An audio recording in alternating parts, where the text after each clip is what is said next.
বৃহত্তর নোয়াখালী তথা নোয়াখালী লক্ষ্মীপুর ফেনী অঞ্চল মেঘনা নদীর তীরবর্তী এবং বঙ্গোপসাগরের কোল ঘেঁষা একটি গুরুত্বপূর্ণ উপকূলীয় অঞ্চল। ভৌগোলিক অবস্থান, সমৃদ্ধ ইতিহাস, সাংস্কৃতিক বৈচিত্র্য কারণে এই অঞ্চলে রয়েছে স্বতন্ত্র মর্যাদা ও পরিচিতি। উল্লেখ্য, বৃহত্তর নোয়াখালীকে বিভাগ ঘোষণা করার দাবিতে 1994 সাল থেকে অদ্যাবধি প্রায় 31 বছর যাবৎ এ অঞ্চলের জনগণ ধারাবাহিকভাবে আন্দোলন করে আসছে। ইতিহাস পর্যালোচনা করলে দেখা যায়, ব্রিটিশ সরকার যখন 1772 সালে মাত্র 18টি জেলা ঘোষণা করে, তখন নোয়াখালী ছিল অন্যতম একটি।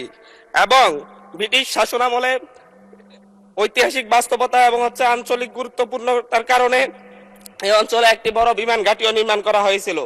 এই অঞ্চলে ভুলুয়া নামক নদীবন্দর ছিল দক্ষিণাঞ্চলের সবচাইতে বড় নদীবন্দর।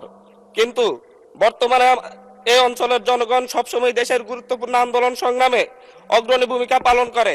খেলাফত আন্দোলন, ব্রিটিশ বিরোধী আন্দোলন, ভাষা আন্দোলন, মহান মুক্তিযুদ্ধ এবং সাম্প্রতিক গণঅভ্যুত্থান সব ক্ষেত্রে এই অঞ্চলের মানুষ সম্মুখ সারিতে থেকে আত্মত্যাগের উজ্জ্বল দৃষ্টান্ত স্থাপন করেছে।